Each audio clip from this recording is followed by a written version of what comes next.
Kima, si kerang raksasa penjaga laut kini makin langka di perairan Indonesia. Konservasi menjadi langkah penting untuk menyelamatkannya.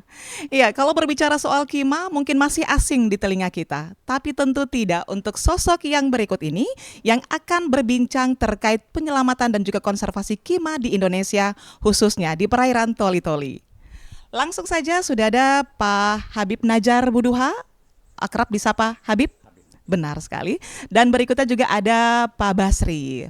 Beliau juga adalah penggiat konservasi juga, tapi lebih tepatnya di Buang-Buang di Banggai Laut tepatnya ya, di Sulawesi Tengah. Oke.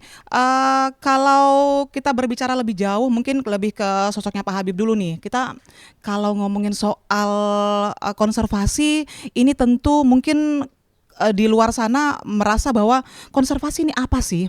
Kenal awalnya, kemudian juga bisa akrab dengan dunia Kima. Ini seperti apa? Mungkin bisa diceritakan dulu lebih awal. Ah, Panjang ceritanya ya. Tapi oke lah. Konservasi kan memang proteksi karena kita bicara Kima, proteksi biota. Tapi kita bicara biota, sebenarnya konservasi ada dua istilah konservasi. Ada in situ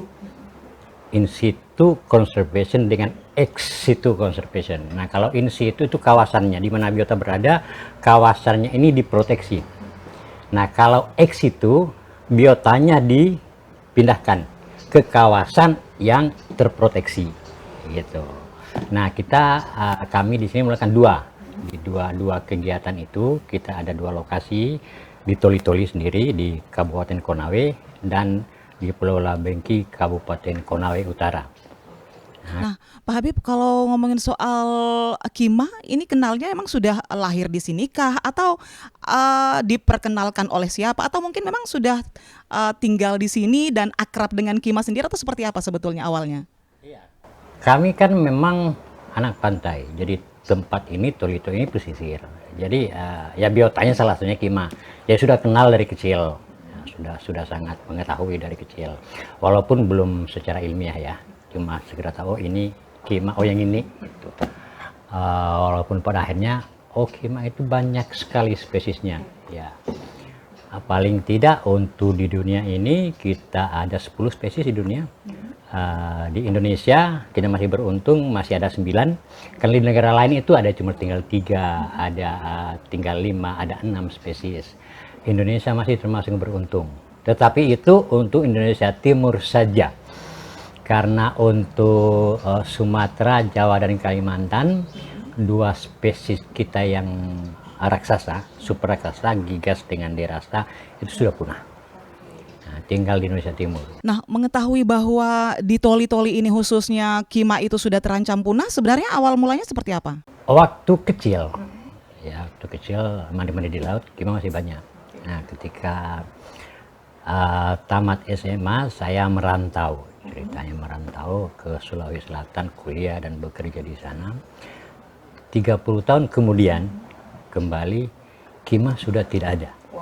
Saya sudah tidak temukan lagi. Overfishing, jadi pengambilan untuk konsumsi, jadi konsumsi dan perdagangan, yang itu membuat punah. Dan itu terjadi di seluruh dunia sebenarnya, bukan cuma di sini. Ya, semua Kima ini hidup di laut tropis dan subtropis. Jadi mulai dari Afrika sampai Amerika Selatan. Jadi Eropa tidak ada, Australia Selatan tidak ada biota ini. Ya. Dan semua emang banyak dieksploitasi karena memang proteinnya tinggi, enak, dan itu diolah berlebihan. Posisi saat ini terancam punah. Ya konservasi. Harus konservasi. Walaupun ketika bicara Indonesia agak tarik napas panjang masalahnya. Iya. Mirisnya karena semua negara pemilik laut tropis itu punya konservasi Kima yang dikelola, yang dibiayai oleh negara lalu dikelola oleh university. Kecuali Indonesia pengecualian, dan ini yang paling memprihatinkan. Satu, kita belum ada konservasi kimia yang dikelola oleh negara dan university ya. Lalu perlindungannya juga parah, dalam artian secara regulasi kita sudah pernah ada regulasi Undang-Undang Kehutanan tahun 99, itu semua jenis kimia, 10 jenis kimia itu diproteksi. Kemudian robah lagi 2018 Permen LHK nomor 108 kalau tidak salah, tinggal 2 spesies yang dilindungi. Sedangkan seluruh dunia melindungi, UCN melindungi, bahkan CITES itu masuk daftar Appendix 2. Anehnya, kenapa di Indonesia ada yang boleh? Padahal posisi terancam punah semua. Kita coba mencari data, tanya teman-teman ke teman-teman di LHK, teman-teman di KKP, itu tidak ada penjelasan. Adanya penjelasan yang jelas ya, yang ada gosip. Gosipnya bahwa kenapa dikeluarkan? Jadi dari 9 yang ada di Indonesia tinggal 2, sisanya itu dihilangkan, tidak dilindungi lagi karena katanya sudah punah. Dan memang seperti itu. Yang ini apa? Nah, makanya pertanyaan, ada klaim itu punah, di mana datanya diambil? Mungkin kalau di Jawa, Sumatera yang memang sudah punah sebagian, itu mungkin. Tapi ketika kita bicara Indonesia Timur, itu semua spesies masih ada. Nah, apakah regulasi dibuat untuk pulau-pulau saja? Kalau regulasinya berlaku seluruh Indonesia, tetapi kenapa pengambilan sampelnya pada daerah tertentu? Nah, ini menjadi pertanyaan besar. Nah, itu kita protes sampai saat ini. Ini harus dikembalikan, semua biota laut, khususnya kimia, harus kembali diproteksi. Oke, wow, luar biasa ya. Saya mau ke Pak Basri dulu. Pak Basri, ini kalau dibuang-buang, apakah juga di tahun yang samakah? Atau mungkin sebenarnya seperti apa? Awal mula tertarik dengan kimia atau juga tertarik dengan konservasi kimia? Apakah juga di sana perairannya juga sudah punah juga barangkali kimianya? Atau seperti apa kondisinya? Ya, oke.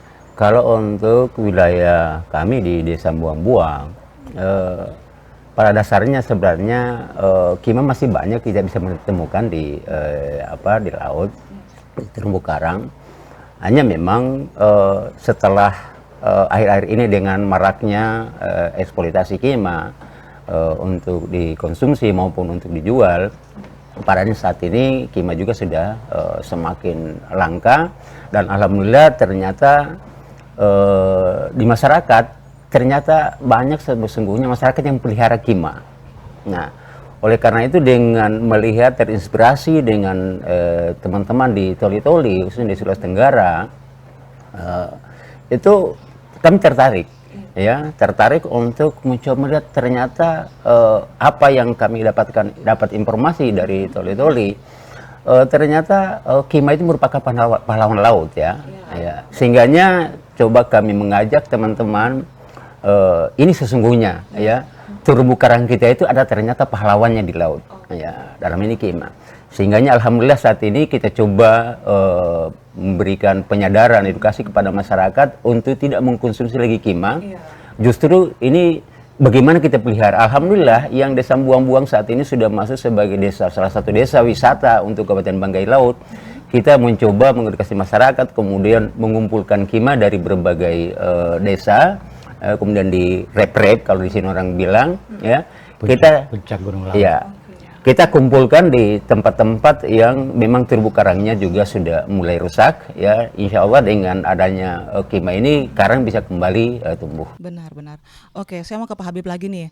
Pak Habib, ini kan kalau berbicara soal kimia kita tahu bahwa tidak semua orang ini kenal atau juga mungkin tahu fungsinya apa sih sebetulnya. Yang banyak kan orang tahu kan, wah ini kan dimakan enak nih, dulu dijual mahal nih. Nah sebenarnya seperti apa kalau untuk fungsinya sendiri? Ya, ketika bicara kimia di otak orang itu santapan. Iya, betul. Enak. Iya. secara kalau di Jepang itu diperjualbelikan dan Sangat, sangat. Jadi diperjualbelikan di pasar pasar ini kan? konsumer paling besar di dunia Jepang dan China. Itu konsumer paling besar. Nah, itu yang kemudian yang harus kita lebih tersosialisasi, bahwa kenapa sih kima itu, kenapa bukan terumbu karang, kenapa bukan yang lain, kenapa harus kima? Karena memang kima ini sangat penting, fungsi ekosistemnya utamanya di laut dangkal. Paling tidak ada 4. Yang pertama filter feeding. Kima, semua kerang sebenarnya, semua kerang juga ada beberapa karang yang mempunyai fungsi filtering. Cuman karena kima adalah kerang terbesar dari seluruh jenis kerang yang ada di dunia, maka tingkat produksinya lebih besar. Nah, hasil riset itu setiap ekor kima mampu membersihkan air laut itu bertonton air laut setiap hari dari berbagai polutan. Jadi bayangkan sekian banyak kima, sekian banyak pula yang bisa dibersihkan. Tetapi ketika dia semakin sedikit, kita akan bermasalah. Itu yang pertama. Yang kedua, kima itu adalah pabrik makanan gratis sebenarnya. Jadi telur kima itu menjadi makanan untuk ikan. Nah, sekali bertelur itu kima itu ratusan juta sel telur. Dan itu menjadi makanan untuk 99% jadi makanan untuk ikan. Cuma 1% untuk kepentingan perkembangbiakannya. Yang kedua, yang ketiga, kima ini supporting makanan untuk terumbu karang. Jadi makanan kima dan terumbu karang itu sama, Zooxanthellae. Zooxanthellae itu alga bersel satu, bersel tunggal. Nah, kima makanannya Zooxanthellae. Terumbu karang juga Zooxanthellae. Nah, Zooxanthellae ini tumbuh dan berkembang biak di daging kima. Jadi antara Zooxanthellae dengan kima ini simbiosis mutualisme. Nah, ketika makanannya udah cukup, dia lempar ke tetangga, terumbu karang. Sehingga kima juga dikenal sebagai pembentuk terumbu karang. Nah, ini yang keempat. Bertalian dengan pembentuk terumbu karang. Jadi ketika kima kita tempatkan pada kawasan yang terumbu karangnya sudah rusak, ya karena laut sudah sehat, maka terumbu karang mulai tumbuh dari cangkangnya kima. Jadi cangkang kima menjadi wadah pertumbuhan terumbu karang. Nah, ketika membesar, lalu terumbu karang jatuh dan mulai menyebar di sekitarnya. Jadi kima itu adalah rehabilitator alami pada kawasan terumbu karang rusak. Jadi kita bukan perlu sih transplantasi. Mungkin transplantasi terbatas di daerah-daerah dangkal, tapi ketika di laut yang dalam, yang di tengah laut pun puncak gunung laut itu, kima bisa merehabilitasi kawasan itu. Jadi Sobat RRI, kalau mungkin tadi sudah mendengarkan penjelasan seperti apa fungsi dari kima, manfaatnya untuk ekosistem laut kita ya. Nah, mungkin penasaran juga, ini Pak Habib sekolahnya atau kuliahnya barangkali apakah memang spesifikasinya ngambilnya jurusan kima atau apa ini? Penasaran pasti kita karena sangat detail ini, bisa mengetahui seluk-beluk kima itu sendiri, ini gimana nih? Ya, itu salah satu yang aneh karena otodidak. Saya kuliahnya ekonomi, jurusan pajak, jauh dari kima. Tetapi memang ketika proses hidup berjalan, ya kan, pernah jadi jurnalis, penulis cerita. Nah, kita banyak explore. Saya ya orang jurnalis itu kan ada yang menarik nih, ada yang perlu. Ketika ada masalah, ada pertanyaan, itu pasti masuk gitu. Dan kita pelajari dalam. Nah, ketika saya memahami bahwa kima terancam punah, ya awalnya juga saya tidak tahu kima. Kima yang saya tahu, yang saya tahu sejak kecil itu ya cuma kima sisik, ya kurang lebih seperti ini. Tidak lebih dari itu. Nanti ketika mulai konservasi, lalu survei, mulai memahami berapa banyak spesies kima itu. Oke. Dan apakah ada gurunya atau memang pure otodidak, belajar sendiri dan lain sebagainya? Awalnya pure belajar sendiri karena ketika survei, ternyata kima itu jenisnya banyak. Lalu ya sasaran pertama internet. Iya. Internet, Cari tahunya. searching berbahasa Indonesia tidak ada. Agak susah ya. Ya, tidak ada. Akhirnya kita mesti lari ke hasil riset dan beberapa kawasan konservasi di luar negeri. Kita baca riset-riset di situ, lalu paham, oh kima itu sekian spesies, ada 10 terancam punah, di mana saja terancam punahnya, di negara ini tinggal berapa, oh di negara ini tinggal segini, itu semua kan data. Itu membuat kita semakin prihatin karena fungsinya cukup vital, tetapi tidak mendapat perhatian khususnya Indonesia. Maka saya putuskan, saya mesti buat konservasi kima, inisiatif, urus sendiri, edukasi sendiri, sosialisasi sendiri, biaya sendiri, dan sampai saat ini itu sudah 15 tahun. Dari tahun 2009. 2009. Wow, luar biasa. Ya, saya mau ke Pak Basri lagi nih. Pak Basri, kalau dibuang-buang nih, di sana juga apakah memang lautnya, kalau tadi sudah dijelaskan juga seperti apa posisi kima di sana. Nah, untuk Pak Basri sendiri, apakah juga otodidak atau mungkin ada nelayan yang sama-sama belajar sama-sama atau seperti apa di sana? Ya. Kalau saya memang otodidak sebenarnya.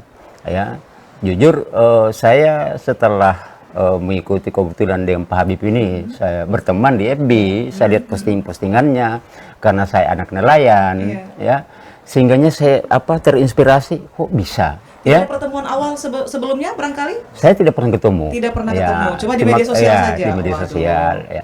Tapi buang-buang punya kelebihan besar.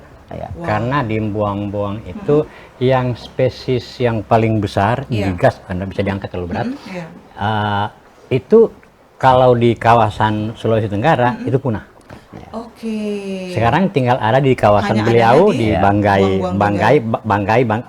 Laut, Banggai Kepulauan, ke Ternate, Ambon dan sedikit Irian Jaya, Papua.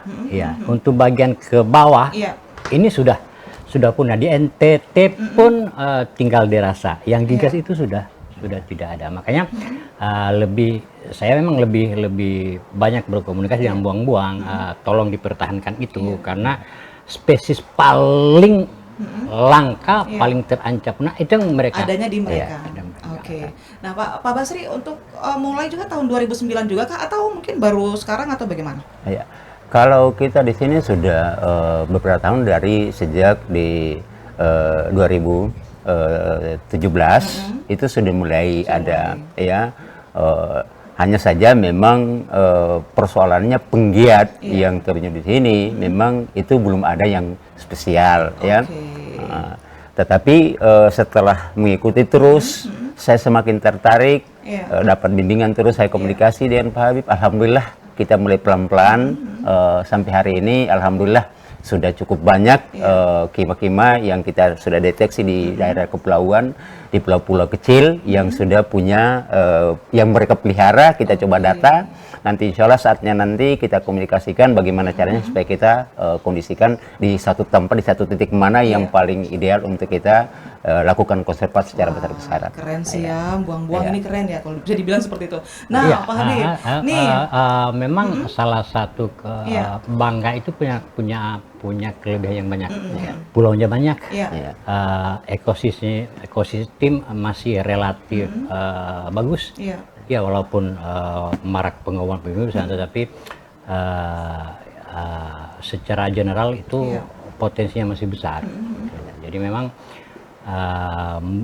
Banggai bukan cuma buang-buang, Banggai keseluruhan, Banggai Kepulauan, Banggai Laut itu memang harus benar-benar mendapat perhatian. Ini sebenarnya kalau ngomongin kima jenisnya banyak, berapa macam sih sebetulnya? Jadi kita kan ada 10 spesies, 10 spesies dan 2 genus. Ada Tridacna, ada genus Tridacna, ada genus Hippopus. Mesti ambil alat peraga kalau begini. Kalau genus Tridacna itu hidup di terumbu karang. Jadi ketika ketemu kima di terumbu karang, itu pasti Tridacna. salah satu cirinya itu Bersisik. bersisik. Ya, bersisik. Dan di bawahnya sini ada seperti ada kaki, ada lubang untuk daging pegangan di terumbu karang. Oke. Ya. Nah, beda dengan hippopus. Beda. Hippopus ini habitatnya pasir dan padang lamun. Nah, tidak perlu kaki. Nggak ada gunanya juga. Iya. Dia punya kamu pegangan di mana juga pasti. Jadi secara alami Iya. ya Tuhan ciptakan seperti itu. Nah, lalu tidak bersisik. Tidak bersisik. Jadi kalau bersisik itu tridacna. Iya. Nah, kalau tidak bersisik bersisik, itu pasti genus hippopus. Genus hippopus. Jadi simple morfologinya seperti itu. Dan ini lebih mudah ditemukan ya, yang hippopus ini. Iya, karena dia di padang pasir dan lamun banyakannya di pesisir. Banyak di pesisir. Dan ini memang paling gampang dieksploitasi karena tinggal ngambil, tinggal dipungut, tidak begitu susah. Kalau ini masih ada agak kedalaman bisa jadi, terus harus pakai perjuangan karena ada dagingnya yang melekat pada batu. Oke. Selain dua ini, ada lagi? Cuma dua genus. Dua genus. Jadi ketika bersisik, nah dari 10 spesies itu 8 spesies tridacna, 2 spesies hippopus, dua spesies hippopus. Jadi semua 10. 10. Yang ditemukan sendiri ada kan? Oh kita ya, kalau untuk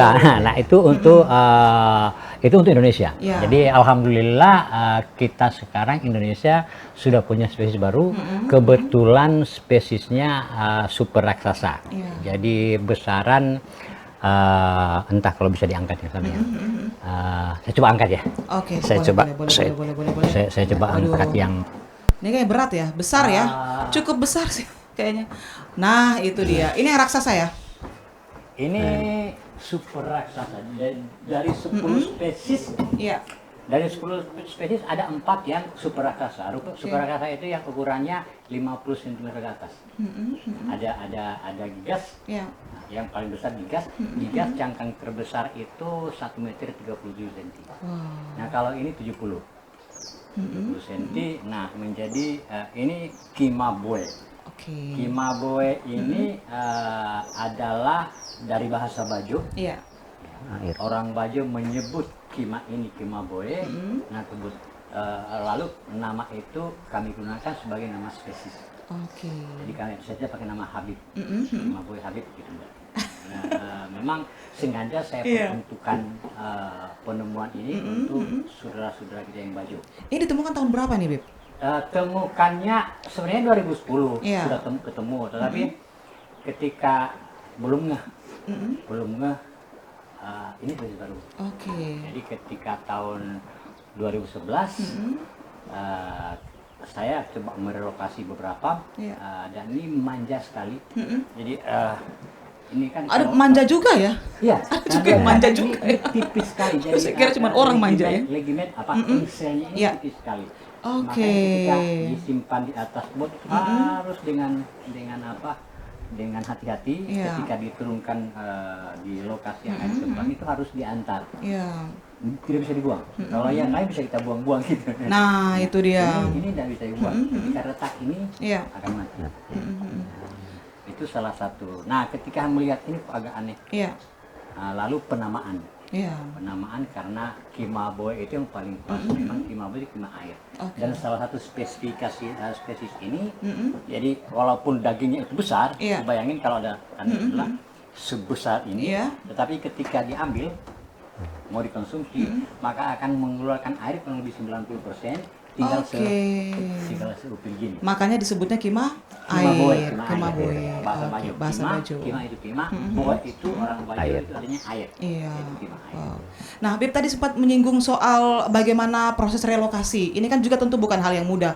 Apalagi seperti yang ini agak sedikit manja, begitu harus hati-hati. Nah, ini proses untuk relokasi kima-kima dari perairan yang berada di wilayah kita di Indonesia khususnya seperti apa? Pertama saya mesti sedikit berbicara soal relokasi. Iya. Relokasi ini kan dipindahkan, bahasa umum kita pahamkan dipindahkan dari tempat aslinya ke tempat lain. Iya. Nah, nggak boleh direlokasi, banyak sekali. Iya, Kenapa betul, direlokasi, betul. bla bla bla bla. Ya karena memang juga teman-teman masih banyak yang kurang paham kalau kima ini hermaprodit. Iya. Jadi kima itu punya 2 jenis kelamin. Satu setiap kima punya 2 jenis kelamin. Iya. Hanya tidak bisa membuahi dirinya sendiri. Oke. Jadi, mesti ada 2 individu atau lebih. Nah, pada posisi sekarang kita punah Iya. itu bertebar satu di sana, satu di sana, satu di sana. Nah, Iya. secara alami tidak bisa berkembang biak. Iya. Memang harus direlokasi. Harus Didekatkan, dipertemukan, harus dikumpulkan pada Iya. sebuah kawasan. Yang jauh harus didekatkan begitu ya. Nggak boleh menjauh-jauh. Iya, iya, iya. Iya sih. Dia nanti, Iya sih. nanti berdekat-dekatan baru berkembang biak. Benar, benar, Kalau benar. berjauhan tidak terjadi. Betul sekali. Orang yang jauh saja sana nggak bisa ya. Betul. Oke, nah Jadi itu proses. Nah, Iya. ketika kita merelokasi pada jarak yang jauh, yang pernah kami lakukan, relokasi itu kami lakukan dari 2009 Iya. sampai 2014 saja. Setelah Oke. itu lagi. Itu cuma kita pingin sebenarnya itu studi sekaligus juga untuk mempelajari. Iya. Kita ada yang kita kumpulkan Iya. berdasarkan spesies. Ada, saya kan bukan ahli, Iya. saya praktisi. Jadi Oke. kadang-kadang liar di otak. Kita ngumpul campur. Moga-moga muncul spesies yang lain kan gitu. Iya. Semoga ada keberuntungan Ya, ya. moga-moga. Secara itu tidak mungkin. Iya. Secara itu tidak bisa terjadi, tapi bisa jadi. Iya.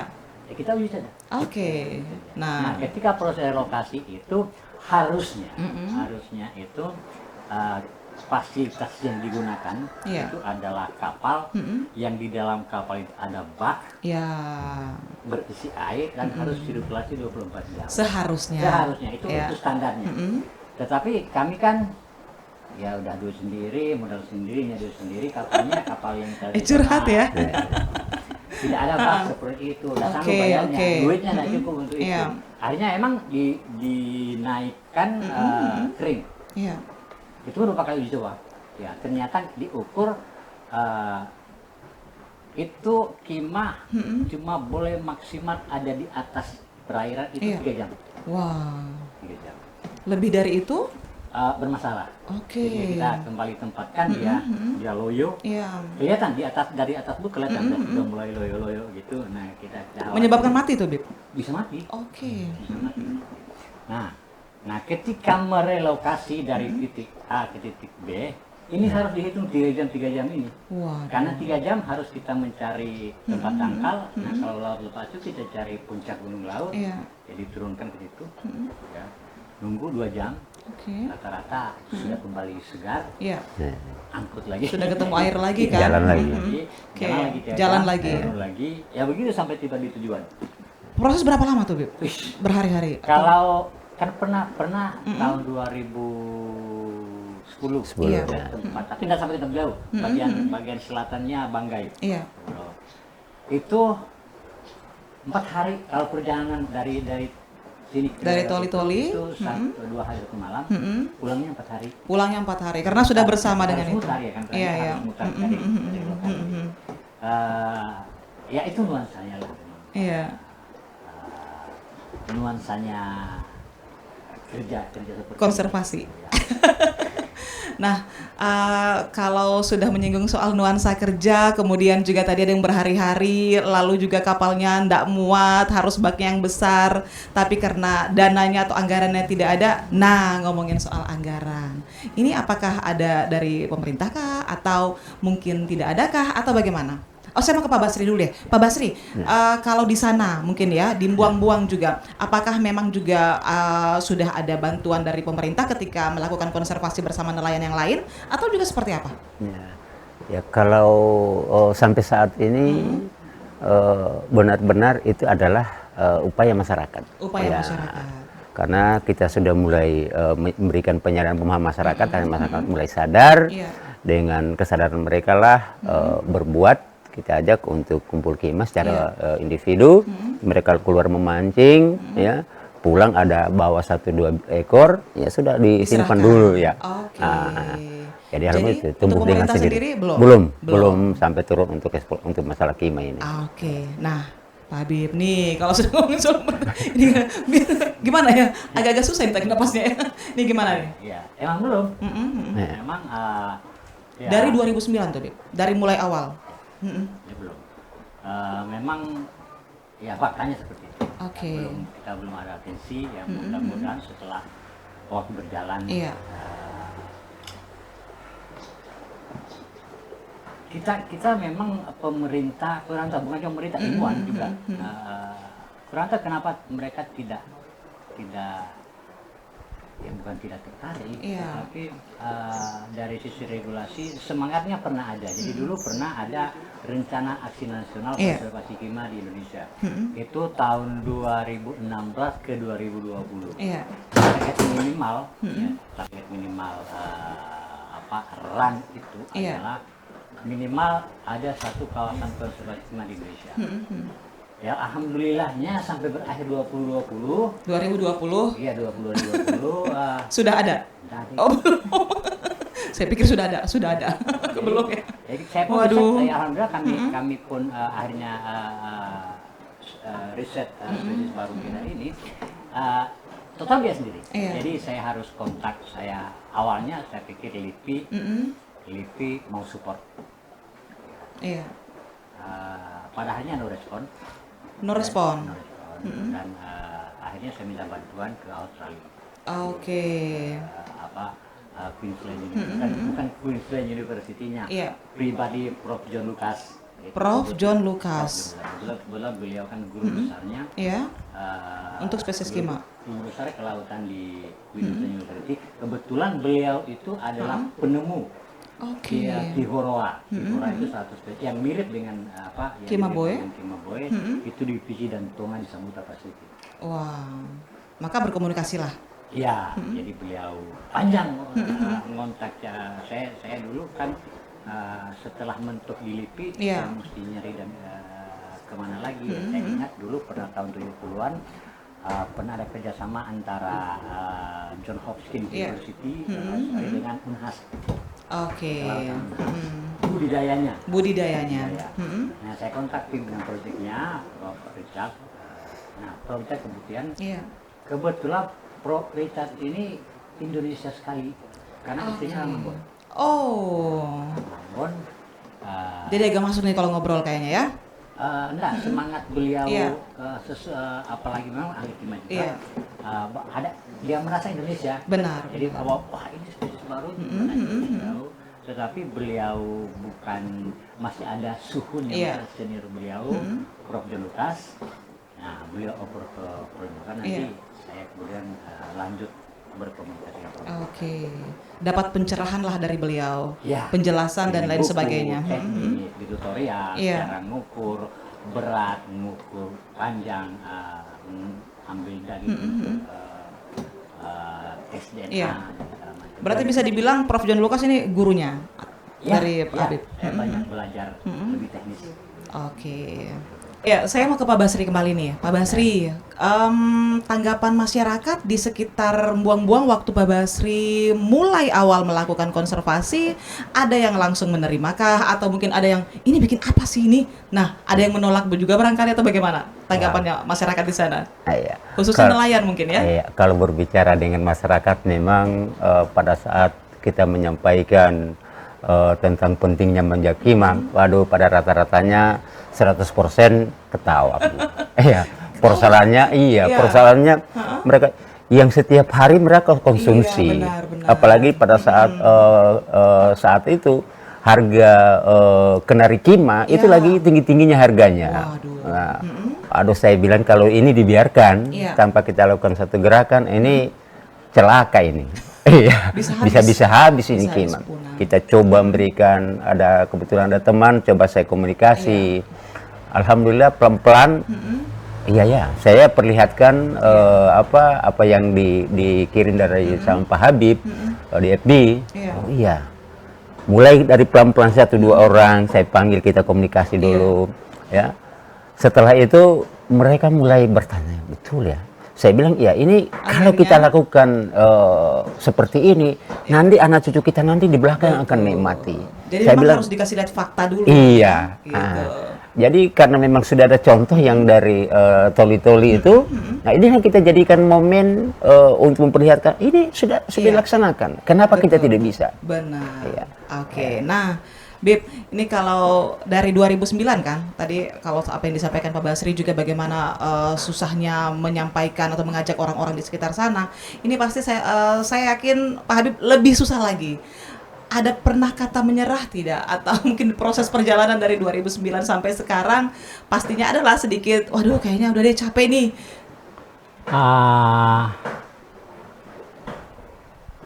Saya rada petualang. Gitu. Iya. Ini individual, Tetapi hampir semua teman-teman yang kerja konservasi itu punya semangat yang sama kurang lebih apa mungkin bedanya mereka di tumbuhan, ada yang di binatang, burung dan lain-lain.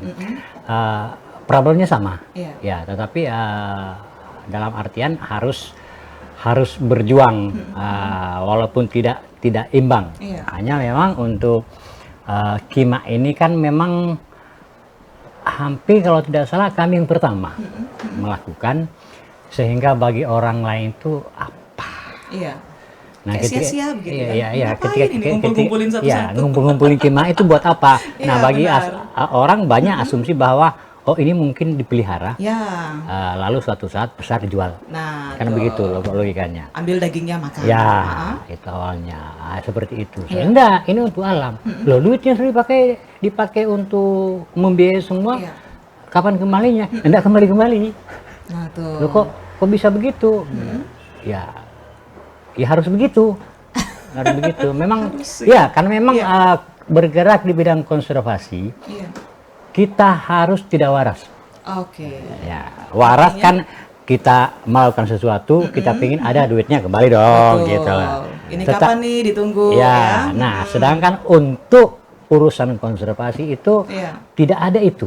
Ketika Anda hitung-hitungan, maka Anda akan berhenti di tengah jalan, itu pasti. Nah, ya makanya memang harus totali pengabdian. Pengabdian harus ya kalau mungkin agak-agak bahasa orang lillahi ta'ala kalau seperti itu, agak tidak normal, agak bodoh-bodoh begitu. Itu gelar-gelar yang harus diterima. Kalau guru disebutnya pahlawan tanpa tanda jasa, berarti kalau Pak Habib? Nanda tahu. Pahlawan Kima tanpa tanda jasa. Iya, kalau tanda jasa guru masih digaji. Iya, benar. Kita nggak digaji. Gitu. Iya ya. Ngajar nggak digaji. Nah, gitu. itu dia.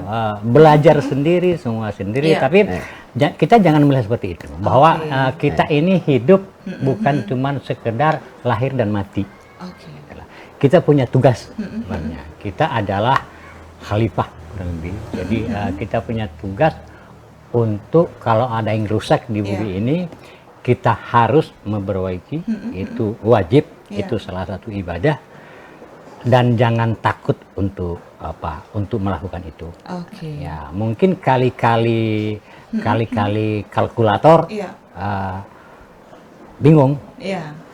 Satu tambah satu kan sama dengan dua, nah, gitu ya. ini pasti tidak jelas sama dengannya. Tetapi percayalah, ketika Anda berbuat baik, Anda akan bertemu yang baik. Itu. Alhamdulillah 15 tahun kita masih baik-baik saja. Masih sehat. Nah, tetapi yang lebih penting sebenarnya dari salah satu ending semua ini kan menjadi bagaimana semua ini bermanfaat ekonomi bagi masyarakat. Termasuk dibuang-buang. Dan buang-buang karena lebih besar, kan dari awal saya sampaikan ke teman-teman di sana. Oke, spesies kamu lebih besar, itu jadikan objek wisata. Sekarang buang-buang sudah international market. Udah banyak wisatawan luar negeri datang untuk melihat Kima super reksa di buang-buang itu. Nah, kalau macam kami di Toli-Toli juga sudah menjadi semua udah banyak villa-villa di sini. Di Labengki itu sudah menjadi daerah tujuan wisata Sulawesi Tenggara. Dengan begitu nilai ekonomi ya Kimanya tetap ada, konservasi berjalan, nilai ekonomi bertambah. Betul sekali. Makanya sekarang kami lagi benar-benar mempopulerkan tentang pariwisata berbasis konservasi. Oke, Pak Basri, ini manfaat yang sudah diterima sama masyarakat di sekitaran Ya. konservasi di Buang-Buang ini juga seperti apa? Sudah kali-kali lipat barangkali atau seperti apa nih penghasilan dari masyarakat setempat di sana? Ya, sudah kalau apa yang terjadi di masyarakat setelah mulai viral kita punya di sana. Lalu sekarang dengan banyaknya kunjungan wisata baik lokal maupun luar, ya masyarakat sudah merasa luar biasa penghasilannya tanpa diduga. Ada yang harus datang minta nginap ya karena penginapan belum ada. Ya kita sudah sampaikan masyarakat supaya siap untuk menyiapkan tempat tidur di rumah kamar. Ya, alhamdulillah sekarang ini Karena pengunjungnya sudah semakin Iya. banyak, ya nilai ekonominya juga sudah semakin tinggi pastinya. Iya, memang harus lari ke situ. Iya. Karena sebenarnya masyarakat atau siapapun kita memang normal berpikir ekonomis. Iya. Nah, ketika itu memberi dampak ekonomi yang baik dan semua yang berdampak ekonomi yang baik. Oke. Ada kawasan konservasi, Kim ada di situ. Tempat edukasi. Iya. Ada berapa banyak universitas di dunia. Ini market Iya. market tourism. Betul. Belum individu, belum peneliti, ya belum wisatawan secara umum. Market yang besar. Jadi itu yang kemudian kita ingin perkuat, khususnya di Indonesia. Harusnya Indonesia lebih konsen karena potensi kita laut. Iya. Ini harus dikedepankan. Benar. Budaya juga perlu, Betul. ya. Tetapi laut ini punya nilai yang lebih banyak ketika terumbu karang bagus, bukan cuman mancing, bukan cuman hasil produksi terumbu karang, ikan dari terumbu karang itu bagus, menambah ekonomi masyarakat, tapi wisata diving, snorkeling, riset itu marketnya besar. Semuanya akhirnya Dan jalan. ya. Oke, baik. Terakhir Bib, barangkali untuk masyarakat di sekitar Toli-Toli atau juga masyarakat yang juga mungkin masih ada kedengaran-kedengaran sedikit yang pakai bom, mungkin untuk juga dihimbau agar tidak melakukan hal itu lagi. Kalau itu wajib, ya karena bom dilarang, Iya. apalagi bios, karena bios itu benar-benar menghancurkan terumbu karang, total menghancurkan terumbu karang. Kalau sianida, ya, memang harusnya tidak ada. Iya. Lagi-lagi masih ada. Oke, baik. Berharapnya ya untuk Sobat RRI agar bisa lebih sadar masyarakat dimanapun, bukan hanya di sekitaran Toli-Toli atau di pesisir laut di Indonesia, manapun juga harus bisa bersama-sama untuk bisa menjaga Kima agar tetap lestari. Dan tentunya langkah itu harus bisa dimulai. Pak Habib sudah memulai dan juga dan kawan-kawan juga Pak Basri juga sudah memulai di Buang-Buang. Tentunya kita pun juga harus bisa memulai itu bersama. Kalau bukan kita, siapa lagi? Terima kasih, selamat siang dan sampai jumpa.